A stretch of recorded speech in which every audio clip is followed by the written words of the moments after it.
একটা মেয়ে সারাদিন ধরে কোথায় যাচ্ছে, কি করছে, বাড়িতে এতগুলো লোক, কেউ কোনো খবর রাখে না। আমি অবাক হয়ে যাচ্ছি। এতগুলো মেয়ে রয়েছে বাড়িতে, আর ওই একটা মেয়ের খবর কেউ রাখতে পারছে না। সকাল থেকে মেয়েটা উধাও হয়ে গেছে, এত বেলা হয়ে গেল, এখনো তার ফেরার নাম গন্ধ নেই। আবার তাকে টেলিফোনেও পাওয়া যাচ্ছে না। তাহলে কি হলো? চুবে গেল?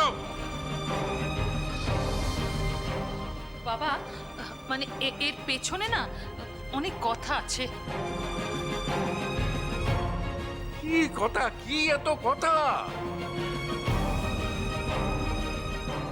না মানে গতকাল রাতে ফুলঝুরি তো কিছু খায়নি, তাই আমরা তিনজনে ওর ঘরে গিয়েছিলাম একটু স্যুপ নিয়ে, যদিও খায়, তাই না নুরি? হ্যাঁ, আর ও তো বললো যে স্যুপটা রেখে দিয়ে যাও, আমি ঠিক সময় মতো খেয়ে নেব। কিন্তু ও কথা, সকালে ওইটা দেখি কি যেমন কারে ছুপ সেরম কারই পইরা রয়েছে। আমু তো কিছুই খাইনি, আমু তো বাসাতেও নাই কথা। এটা আবার কি কথা হলো? কি কথা হলো? দাদু ভাই, আমি গতকাল তোমাকে বুঝিয়ে বলছি। কাল সাহেব এ বাড়ি থেকে চলে যাওয়ার পরে তোমার নাতনি মুখখানা খুবই ভার করেছিল।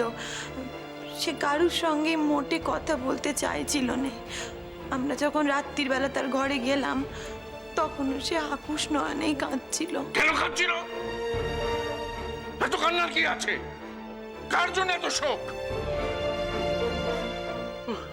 না না কনা, দেখো, ও যদি ওই বাড়িতে আবার ফিরে যেতে চায়, তাহলে কিন্তু আমার বাড়ির দরজা চিরদিনের মতোর জন্য বন্ধ হয়ে যাবে।